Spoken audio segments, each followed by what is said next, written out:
Mega desastres. Infecção alienígena. Germes microscópicos que não se vê a olho nu. Em toda a história, esses invasores misteriosos criaram caos na humanidade com surtos devastadores de doenças. As melhores mentes da ciência buscam as origens dessas epidemias. Agora, um astrobiólogo respeitado sugere que uma das piores epidemias pode ter vindo do espaço. Eu acho que toda nova doença epidêmica veio originalmente do espaço em algum momento. Se essa teoria controversa estiver correta, pode ajudar a solucionar o mistério da origem de algumas das epidemias mais mortais da história. Por milhares de anos, as pessoas não faziam ideia do que causava doenças e como elas se espalhavam. Então, em meados do século XIX, os cientistas descobriram que algumas doenças eram causadas por micróbios chamados bactérias. 50 anos depois, os cientistas descobriram agentes causadores de doenças ainda menores, chamados vírus. Só nos anos 20, 30 ou 40, nós tivemos dispositivos como microscópios eletrônicos, que nos permitiu ver esses vírus bem pequenos, visualizá-los e saber um pouco mais sobre eles. Apesar da origem de algumas doenças continuar sendo um mistério, a ciência já conseguiu responder muitas das perguntas sobre como os germes são transmitidos. Em toda a história, doenças foram transmitidas por viajantes. Quando as pessoas viajam, os germes que residem nessas pessoas viajam junto com elas. Por milhares de anos, barreiras geográficas como oceanos, desertos e montanhas forneceram proteção. Mas essas defesas naturais foram rompidas quando as inovações tecnológicas permitiram que os humanos viajassem pelo planeta. Em 1492, Cristóvão Colombo foi um dos primeiros a romper essa barreira quando navegou da Espanha até o que hoje chamamos de Bahamas. Quando Colombo voltou para a Europa, seu rei e rainha celebraram seu triunfo. O que ninguém se deu conta foi que ele e sua tripulação trouxeram um micróbio mortal. A bactéria que eles carregavam se chamava sífilis, uma infecção que é transmitida pelo contato sexual, ataca o sistema nervoso e destrói o cérebro. Nos 5 séculos seguintes, a sífilis devastou a Europa. Invariavelmente, os germes se mostraram mais virulentos quando inseridos em uma nova população. Infectologistas chamam o fenômeno de ingenuidade viral. Essas comunidades nunca tiveram nenhuma experiência com aquela bactéria ou vírus. Então elas tinham uma resposta imunológica maior e era muito mais devastador que se eles tivessem criado alguns anticorpos, alguma resposta imunológica àqueles germes. Em muitos casos, uma vez que a pessoa tinha a doença e sobrevivia, não seria infectado novamente. O sistema imunológico do corpo humano se lembra dos invasores que tentaram atacá-lo. E às vezes a resposta imunológica é brilhante. Em 1519, os conquistadores levaram uma doença contagiosa chamada varíola para o México. Contagioso significa que é transmitida pelo toque. Então, a varíola é uma doença contagiosa. Porque se você tem uma ferida aberta e toca em outra pessoa com aquela ferida aberta, ela provavelmente vai acabar contraindo a mesma doença que você. Foi a varíola, mais do que as espadas espanholas, que devastou a população local. 200 anos depois, o capitão James Cook cruzou o Pacífico Sul e deixou um rastro de morte pelo caminho. Essas pessoas moravam em ilhas onde não tinham contato com o mundo exterior. Muitas dessas civilizações quase foram destruídas pela importação de doenças ocidentais. No século XIX, os americanos que viviam em cidades portuárias temiam que imigrantes viessem para o seu meio.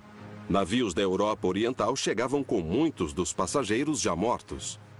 Os imigrantes judeus europeus eram chamados de socialmente indesejáveis, assim como os italianos, chineses, balcânicos e muitos outros.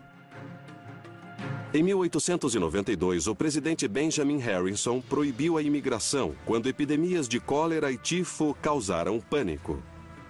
A febre tifoide é chamada de doença suja, porque está associada a condições de moradia sujas. Ela vem do piolho, e quando eles mordem um ser humano, ele pega a febre tifoide, que é caracterizada por febres altas. Você fica maluco com a febre alta, com a coceira no seu corpo e com as convulsões. E, por fim, 25 a 35% dos infectados morrem. Em 1918, o mundo estava em meio a uma guerra em uma escala nunca vista. Da carnificina surgiu um vírus mortal.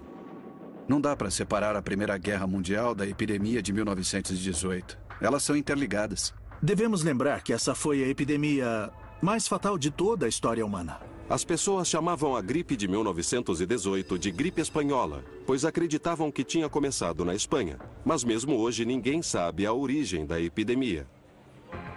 Numa época antes das viagens aéreas, isso apareceu em quase todos os lugares do mundo simultaneamente.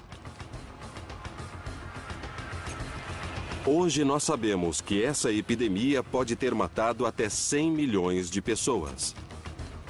Testemunhas descreveram que a progressão da doença é chocante. Os pulmões das vítimas ficavam cheios de sangue.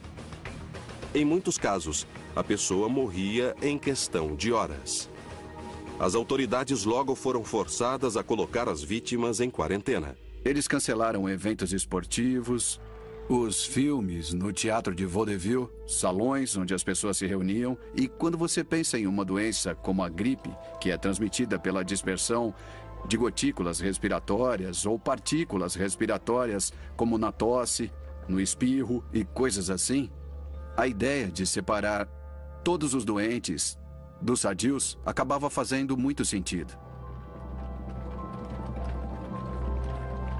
Tantos americanos morreram que os corpos eram empilhados nas ruas como troncos de madeira. Em algumas cidades, as pessoas enterravam corpos em valas comuns. Mas ninguém sabia o que tinha causado a epidemia. Hoje, muitos especialistas temem outra epidemia global.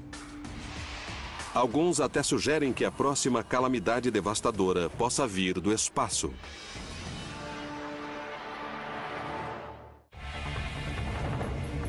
A ciência fez um progresso enorme para entender a transmissão de germes. E ainda assim, as melhores mentes não conseguiram responder uma pergunta básica: de onde as doenças se originam? Em resposta a essa pergunta, Chandra Wickramasinghe, diretor do Centro de Astrobiologia de Cardiff, tem uma nova teoria bem controversa. Ele acredita que algumas das epidemias mais mortais da humanidade tenham emanado não da Terra, mas do espaço. O trabalho de Chandra começou há mais de 3 décadas, juntamente com um astrônomo já falecido, Sir Fred Hoyle. Eles investigaram a possibilidade da vida não existir apenas na Terra. A vida é, de fato, um fenômeno cósmico que não está ligada só à Terra. Somos parte de uma cadeia interligada de seres que vai através dos cometas para as partes remotas do nosso universo. Essa teoria é conhecida como panspermia, a hipótese de que a vida na Terra tenha se originado em outro lugar do universo. Deve existir uma gama enorme de tipos de micro-organismos em volta do cosmos. Nós interagimos e, de fato, evoluímos de um subconjunto desses micro-organismos. Temos que concluir que nossos ancestrais genéticos ainda se escondem entre as estrelas. Chandra acredita que a semente da vida foi transportada para a Terra por cometas há 4 bilhões de anos. Nós sabemos que foi uma época de intenso bombardeio de cometas. A Terra e a Lua foram afetadas por impactos de cometas, e eu acho isso incrível. É incrível que a evidência mais antiga de vida na Terra coincida com essa época de intenso bombardeio, sugerindo fortemente que os cometas trouxeram a primeira vida para a Terra. Os cometas são formados por material contido nas nuvens de poeira gigantes do espaço interestelar. Existem mais ou menos 100 bilhões desses objetos, cada um medindo uns 10 quilômetros, cercando todo o sistema planetário, todo o sistema solar, a uma distância de cerca de 1/3 de um ano-luz. Decolando, nave no espaço. Em 2006, a missão Stardust da NASA coletou poeira de cometa, deixando os astrobiólogos mais próximos de entender do que esses cometas são feitos. Poeira de cometa contém carbono, hidrogênio, oxigênio, nitrogênio, que são os blocos de construção da vida. Poucos no ramo da ciência esperavam que os cometas tivessem qualquer tipo de material orgânico. Esse preconceito influenciou os tipos de experimentos que foram realizados na missão Stardust. Não havia motivo, no momento do planejamento da missão Stardust, para procurar evidência de vida, de formas de vida microscópicas espalhadas na poeira de cometa. Então, a maneira que as partículas da Stardust foram coletadas impediu a sobrevivência de quaisquer partículas vivas. Em 2001, Chandra, em colaboração com a Organização Indiana de Pesquisa Espacial, lançou um balão na estratosfera, 45 quilômetros acima da Terra, para coletar amostras de poeira de cometa. Nós encontramos evidência de células bacterianas, muitas delas, na verdade. Essa era uma evidência de que as partículas na estratosfera que vieram de cometas têm sinais de vida. Para Chandra, essa era uma prova da teoria da panspermia e a base para uma nova explicação sobre a origem de algumas doenças. Uma vez que você aceita que a vida não começou aqui na Terra, que ela veio dos cometas, você precisa levar a sério a possibilidade de que até doenças e epidemias possam ter sido causadas pela entrada de micro-organismos de cometas. Chandra acredita que alguns vírus podem sobreviver até nas condições mais difíceis do espaço. A noção de que organismos causadores de doenças venham do espaço pode explicar os padrões estranhos de certas epidemias históricas, incluindo a gripe de 1918. É muito diferente de qualquer outro vírus da gripe que já foi visto de maneiras básicas. Quase tudo sobre ela foi um mistério. Parecia ter vindo do nada e não tinha precedentes. A primeira anomalia da epidemia de 1918 foi que ela atingiu simultaneamente continentes distantes. A onda letal da epidemia de 1918 começou no mesmo dia em Boston e em Bombay. E isso foi antes das viagens aéreas. Essa ampla dispersão do vírus enfraquece a possibilidade de transmissão de uma pessoa para outra. Apesar de doenças como a gripe terem uma trajetória rápida, isso foi rápido demais. O segundo mistério da gripe de 1918 foi o padrão das mortes entre as pessoas de uma determinada faixa etária. Por que foi desproporcionalmente fatal para jovens adultos saudáveis que quase nunca correm o risco de morrer de gripe? A explicação dada pelos epidemiologistas é que durante os anos da guerra, muitos jovens lutaram juntos nas trincheiras, ou ficavam juntos em bases do exército. Quartéis lotados eram o local de proliferação perfeito para o vírus. Mas Chandra especula que a vulnerabilidade das pessoas de 20 a 30 anos foi causada por um fator totalmente diferente. Como essa faixa etária era mais ativa e mais propensa a se movimentar ao ar livre, eles estavam mais expostos ao vírus aéreo. Nós temos que entender por que se espalhou tão rápido em 1918. E a resposta óbvia é que ela veio do céu. A densidade demográfica parecia não ter influência na maneira que a doença se espalhava pelas áreas abertas do Alasca. Em 1918, mais de 50 mil pessoas moravam no Alasca, uma área do tamanho da Europa. A gripe se espalhou que nem fogo, instantaneamente por toda a região, uma vez que começou. Em alguns vilarejos esquimós, até 90% da população morreu. Infectologistas dizem que isso é um exemplo perfeito de ingenuidade viral, no qual uma população sem imunidade fica mais vulnerável a uma doença. Ainda assim, isso não explica como a epidemia passou de um vilarejo isolado para outro. Eles tinham que usar os meios mais complicados para ir de um lugar para outro no Alasca. E o contato pessoal era impossível naquelas situações. Desde que o vírus desapareceu na primavera de 1919, continuou sendo um mistério. Um mistério que atraiu diversos cientistas a buscarem respostas preservadas no gelo. Temendo que uma epidemia similar possa acontecer em breve, os especialistas estão correndo contra o tempo. Se eles desvendarem o código genético do vírus, podem salvar milhões de vidas.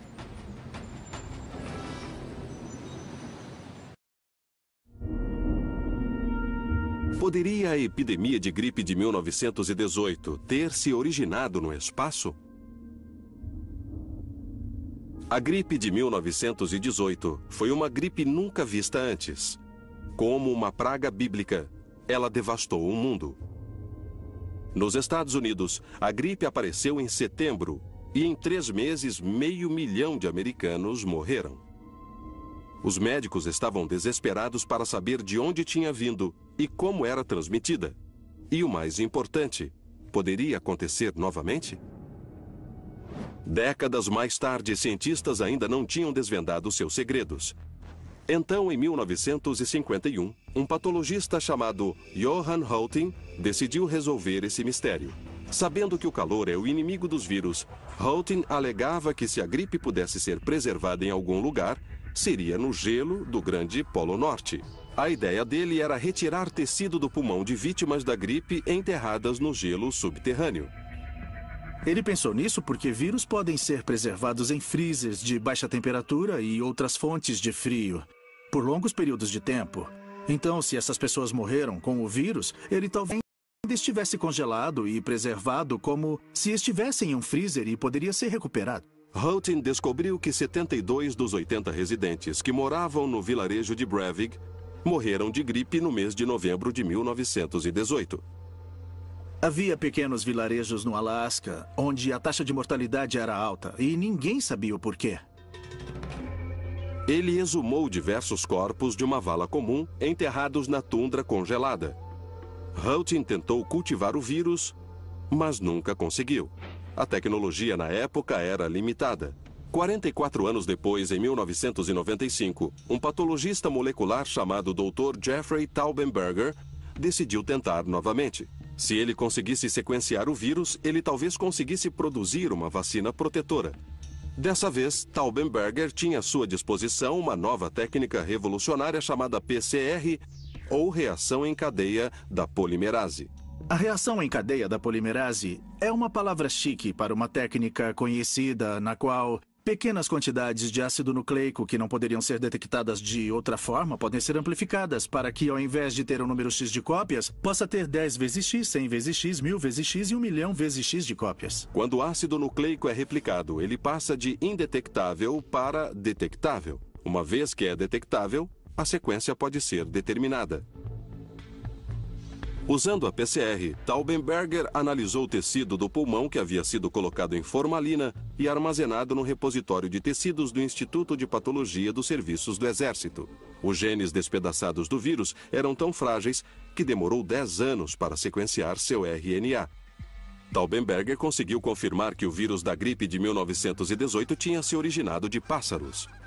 Isso não é nenhuma surpresa, porque nunca vimos um vírus de gripe humana que não tenha vindo de algum pássaro. Mas o mistério se aprofundou. Não é como nenhum vírus de pássaro que já vimos. A gripe de 1918 parece ter causado o que os médicos chamam de tempestade imune. O que parece ter acontecido com esses jovens é que o sistema imunológico deles estava tão sobrecarregado que inundou o pulmão deles com fluidos, substâncias químicas, toxinas, macrófagos, vários componentes do sistema imunológico, e ele fez um trabalho tão bom que pode ter causado mais danos do que o próprio vírus causaria. Também alarmante, uma vez que a gripe passou para outra espécie, sofreu mutação, tornando mais fácil de ser transmitida entre pessoas. É essa característica que deixa os epidemiologistas de cabelo em pé. Se um vírus, outro vírus da gripe, aprendesse esse tipo de truque e nós tivéssemos uma epidemia de um vírus muito fatal, esse seria o cenário apocalíptico que mais nos preocuparia. Ninguém sabe o quão perigoso será o próximo surto de gripe. Mas um cientista acredita que a próxima epidemia já está escondida no material congelado do espaço. Assim como a gripe de 1918 foi preservada no gelo da tundra do Alasca, vírus alienígenas podem estar preservados no gelo dos cometas. Uma vez congelados em pequenas partículas de gelo ou qualquer tipo de material, eles podem durar uma eternidade.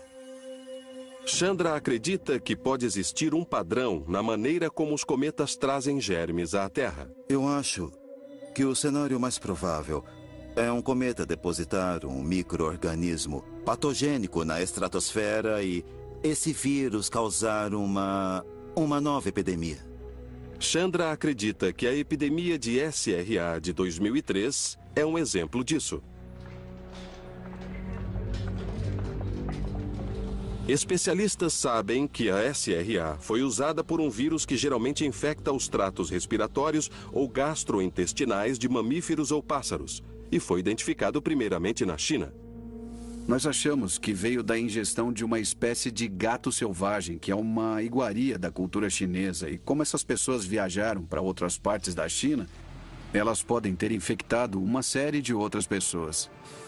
Isso não foi nenhuma surpresa para os epidemiologistas. A Ásia é o epicentro de muitos vírus. A explicação convencional por trás disso é que na Ásia as pessoas vivem muito próximas a aves e galináceos. Mas Chandra tem outra teoria mais controversa.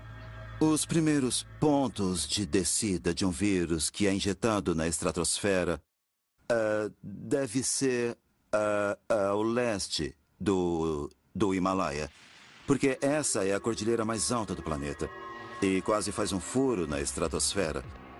Então, as partículas pequenas, partículas de vírus, são introduzidas no meio ambiente da Terra, um pouco ao leste do Himalaia.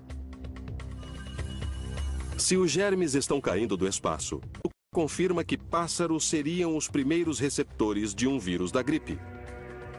Eles têm um contato com a atmosfera maior que qualquer outra criatura do nosso planeta. Eles voam por milhares de quilômetros e inspiram e expiram o vírus. Mas a maioria dos astrobiólogos diz que essa teoria não é comprovada. Olha, não existe evidência direta de que a poeira de cometa tenha sido responsável por epidemias na Terra. No entanto, a revolução do genoma tem feito alguns cientistas aceitarem e outros refutarem a ideia de que poeira de cometa seja cheia de patógenos. Mas nós temos amostras de um cometa que foram trazidas pela missão Stardust, então tem como testar essa ideia de que existem organismos nos cometas. Coincidentemente, a mesma técnica usada para sequenciar a gripe de 1918, a PCR ou reação em cadeia da polimerase, pode ser usada para detectar qualquer vida microbial presente em poeira de cometa. Sempre que se aquece e resfria uma amostra, pode-se dobrar a quantidade de DNA nela. Esse é o método escolhido para explorar os micróbios da Terra. Na realidade, a PCR é um detector de vida tão sensível que os cientistas a usaram para descobrir micro-organismos em lugares onde ninguém nunca sonhou em encontrar vida. Habitats como fontes de água quente ou desertos congelados na Antártica ou ácido escoado com pH 1, até mesmo organismos que sobrevivem a altas doses de radiação, bactérias que vivem em combustível nuclear e em tanques de resfriamento. Astrobiólogos estão interessados em procurar micróbios no espaço, onde as condições são ainda mais extremas. Sem dúvida, o espaço é um ambiente complicado de se viver. Não existe água líquida, é um vácuo. Há poucos nutrientes ou nenhum. Na missão para descobrir vida extraterrestre, estuda-se planos de construir um teste de PCR remoto que possa ser realizado em amostras retiradas da superfície de Marte. Estamos tentando criar um detector de DNA para mandar para Marte, e é baseado no que sabemos sobre a vida na Terra. Nesse caso, a aeronave e as amostras ficariam em Marte. Usando a análise de PCR, geneticistas tentaram encontrar micróbios alienígenas buscando genes universais que definem a vida, como conhecemos, aqui na Terra. Até hoje, eles identificaram 500 desses genes núcleo. Você pode perguntar, desses 500 genes, quais deles acabaram mudando menos na história? Esses são os genes que você pode usar como base para buscar outros organismos. É possível que alguns desses micro-organismos alienígenas que encontramos sejam patogênicos. Sem testes completos, nunca saberemos.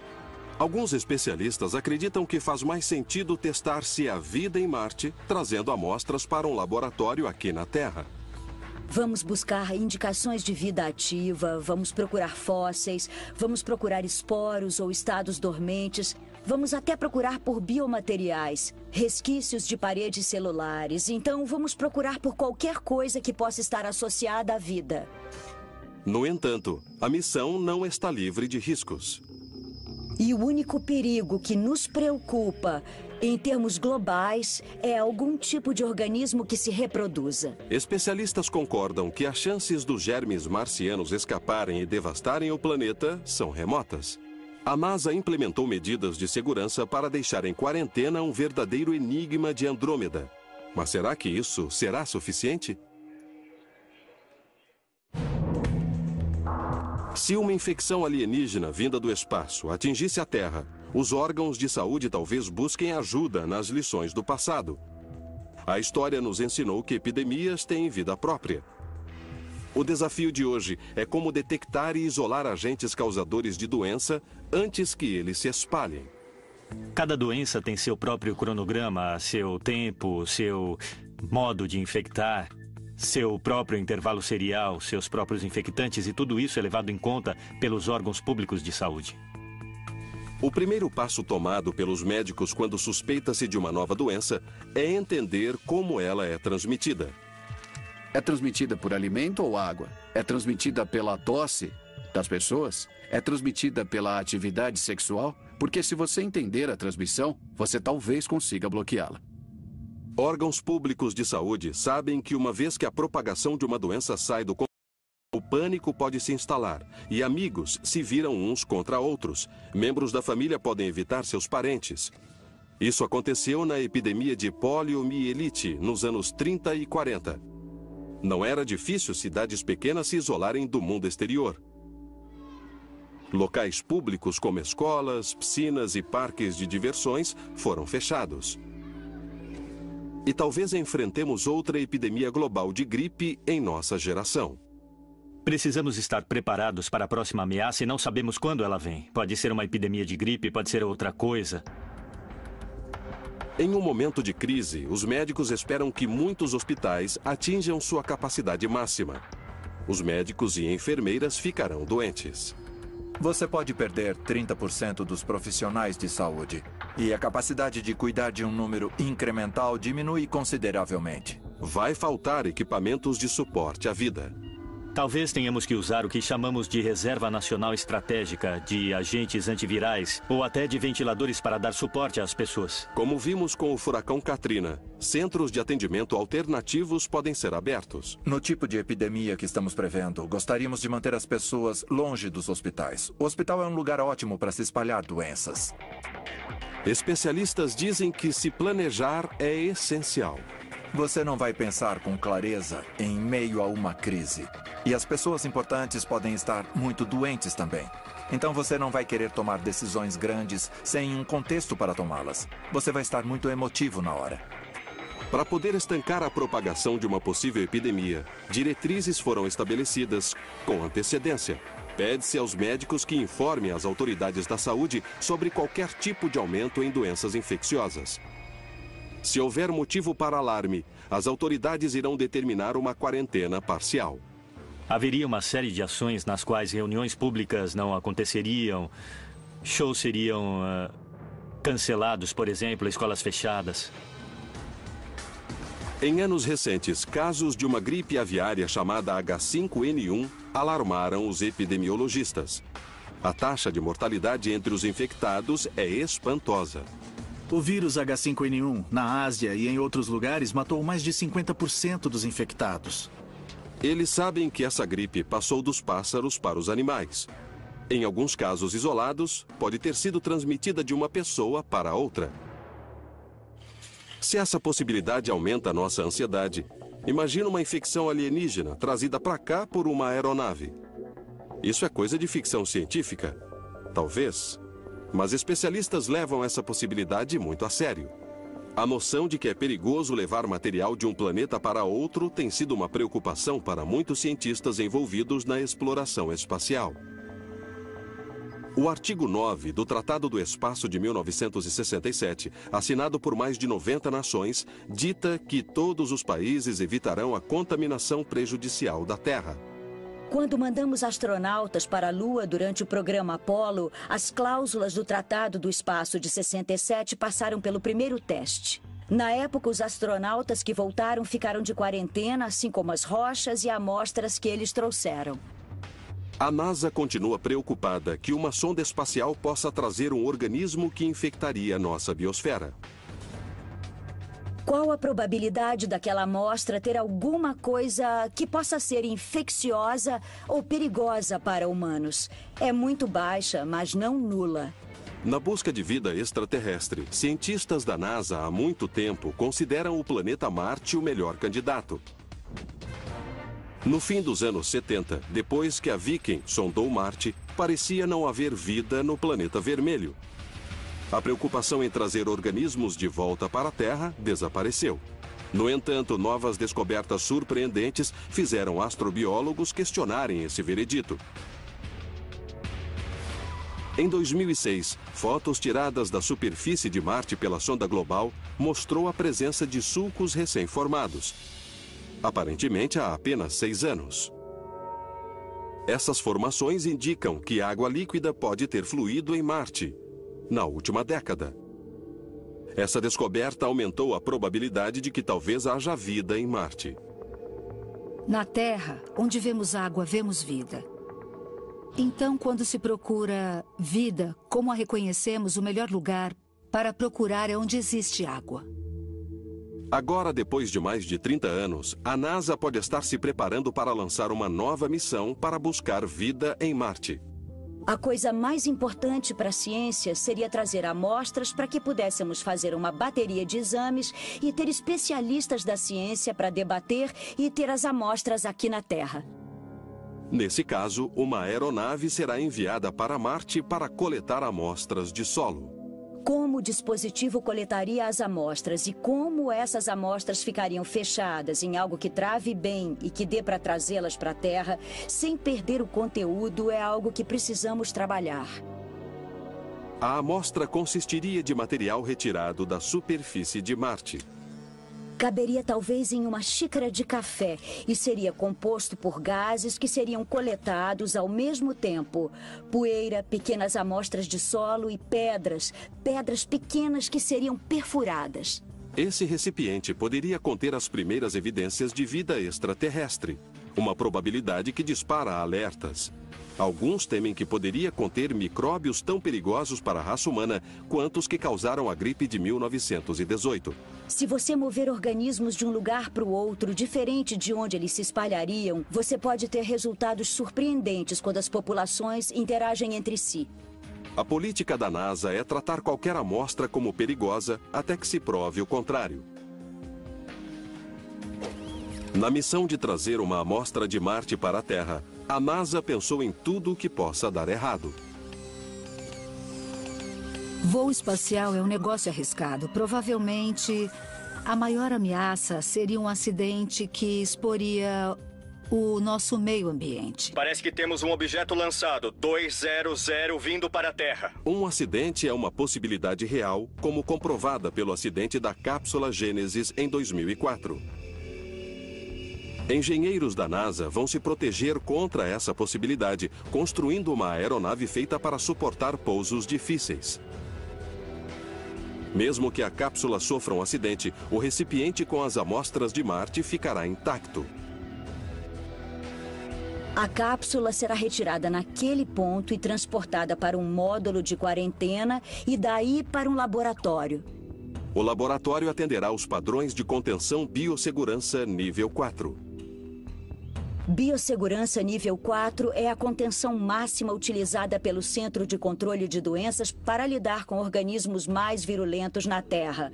Não porque achamos que teria um organismo virulento na amostra, mas porque nós não sabemos e temos que tomar um caminho conservador por causa dessa incerteza. Ou seja, tratar da maneira mais rigorosa possível até sabermos mais. Estamos em um ponto da história em que, como Colombo, temos a tecnologia, estamos conhecendo um mundo novo fora do nosso planeta, as ideias apoiadas pela ciência. E isso abre toda uma nova ideia de vida desse universo em uma outra dimensão. A NASA tomou precauções para evitar que organismos alienígenas cheguem à Terra em uma sonda espacial. Mas e se uma infecção alienígena chegar à Terra por outra rota? Alguns especialistas em doenças infecciosas pregam a teoria de que a epidemia de gripe de 1918 veio do espaço. Se for verdade, poderia acontecer de novo. Um dia no futuro, um enigma de Andrômeda de verdade poderia acontecer na Terra. Uma epidemia global, trazida por um cometa. Eu acho que é inevitável. Sem dúvidas, uma infecção causada por um cometa pode acontecer em algum momento do futuro. Os cometas passam a 14 milhões de quilômetros da Terra e deixam rastros, depositando poeira em nossa atmosfera. Há um tipo de cabeça estelar onde passam algumas caudas longas de cometa. Essas caudas longas são o material evaporado da superfície do cometa. A gravidade da Terra puxa essas partículas para a superfície. A poeira começa a cair na Terra. Geralmente, a gravidade da Terra puxa a poeira lentamente. Pode levar décadas para as partículas chegarem à superfície da Terra. Mas a cada 11 anos, o Sol entra no que os astrônomos chamam de mancha solar. O Sol é uma estrela bem ativa. Na superfície, ele expele partículas, elétrons e há uma grande quantidade de campos magnéticos. Durante um pico de atividade de mancha solar, grandes quantidades de partículas energéticas são lançadas da superfície solar. As partículas carregadas levam à produção de campos elétricos bem potentes. O efeito do campo elétrico puxa o vírus para a Terra rapidamente, fornecendo o ingrediente final para uma epidemia. Você precisa do pico da mancha solar, mais a introdução do vírus, de início para começar uma epidemia de gripe. Pássaros migratórios inalam a poeira, ingerindo as partículas do vírus contidas nela. Um reservatório aviário de vírus é facilmente criado de uma fonte externa. Os pássaros agora carregam um vírus letal em seu trato intestinal. Algumas mutações e o vírus passa para outra espécie. O vírus rapidamente se espalha para cidades do globo. Entre elas, Washington. Vários pacientes infectados chegam no pronto-socorro de um hospital local. A sala de espera fica lotada e eles são forçados a sentar ao lado de outros pacientes. Alguém espirra. 85 milhões de bactérias e 4.600 partículas virais invisíveis explodem no ar. Lançadas a uma velocidade de 46 metros por segundo, as partículas viajam a uma distância de até 3 metros. Elas pairam no ar por mais de meia hora. Durante esse tempo, cada gotícula de mucosa gera 19 mil colônias de bactéria. E um mega desastre biológico em andamento. Vários pacientes reclamam de fadiga extrema e peito carregado. Os médicos pedem exames. Parece uma gripe comum. Daí um jovem começa a tossir sangue. Uma enfermeira nota que os pés dele estão ficando roxos por falta de oxigênio. Em algum momento vai haver um padrão diferente da doença. O problema é que, até lá, outras pessoas podem estar infectadas. O hospital notifica os órgãos públicos de saúde. Os médicos não definem um diagnóstico. Muitas dessas infecções emergentes são facilmente ignoradas. Primeiro, porque não estamos esperando. E segundo, elas podem parecer qualquer outra coisa. A essa altura, centenas de pessoas foram expostas. Essas pessoas, por sua vez, expõem outros. Em um prédio comercial próximo, uma agência de vigilância sanitária observa os monitores. Em uma cidade, um departamento de emergência começaria a notar um aumento no número de pessoas com com problemas respiratórios.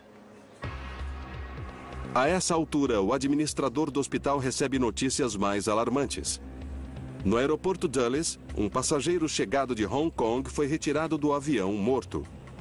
As roupas dele estavam sujas de sangue seco. O resultado da autópsia está pendente, mas suspeita-se que a causa da morte seja uma variação do vírus H5N1. Se um vírus igual ao vírus da gripe aviária, o vírus H5N1 na Ásia, que matou mais de 50% das pessoas infectadas, se esse vírus virasse uma epidemia, seria uma tragédia de proporções inimagináveis. Em outras cidades em todo o país, o mesmo cenário assustador se repete. As autoridades de saúde pública seguem as diretrizes elaboradas para uma epidemia de nível 5. Casas com pessoas doentes ficam em quarentena. Muitos voos comerciais são cancelados. Diminui-se as horas de trabalho para baixar o fluxo nos transportes públicos. Creches e escolas são fechadas. O acesso público aos monumentos de Washington é negado. Infelizmente, uma epidemia de gripe pode afetar todos os aspectos da sociedade de formas bem básicas e a previsão é que, no pior dos casos, talvez haja uma taxa de faltas no trabalho de 30% a 40% em todas as empresas. A essa altura, os pacientes estão indo para hospitais locais, que logo atingem sua capacidade máxima. Numa coisa tão grande nessa escala, nós e outros órgãos municipais e estaduais esperamos que muitos dos pacientes sejam mantidos longe dos hospitais. Médicos e enfermeiras ficam doentes. Os serviços de emergência estão sobrecarregados. A questão é que, em uma epidemia muito grande, vamos ficar sem respiradores, não só nessa região, mas em todo o país. Médicos do pronto-socorro fazem o possível para examinar os pacientes.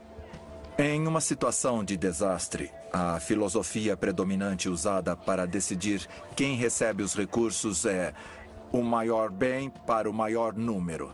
Aqueles que têm menos probabilidade de sobreviver não recebem os recursos preciosos. Você tem que tomar decisões salomônicas que podem ser muito difíceis. Nesses casos, a morte é inevitável. Apesar da tentativa da mídia de conter o medo da população, o pânico se instala. Pacientes que não precisam de respiradores são enviados para estádios esportivos abertos. Tem muito espaço aberto no estádio dos Ravens, onde todas as concessões são muito boas e confortáveis. Há boas instalações, muitos banheiros, água corrente e assim por diante. O maior problema é transportar os corpos e restos mortais para necrotérios municipais, estaduais ou regionais. Os corpos estão acumulando tão rápido que os necrotérios atingem a capacidade máxima. Em cemitérios locais, covas recém-abertas se multiplicam, mas não acompanham o número de mortos. Com 3 semanas de epidemia, Washington é uma cidade fantasma. E Washington não está sozinha. Cidades em todo o país estão lutando contra o que se tornou uma catástrofe biológica, afetando milhões de vidas. Por enquanto, esse cenário ainda é ficção.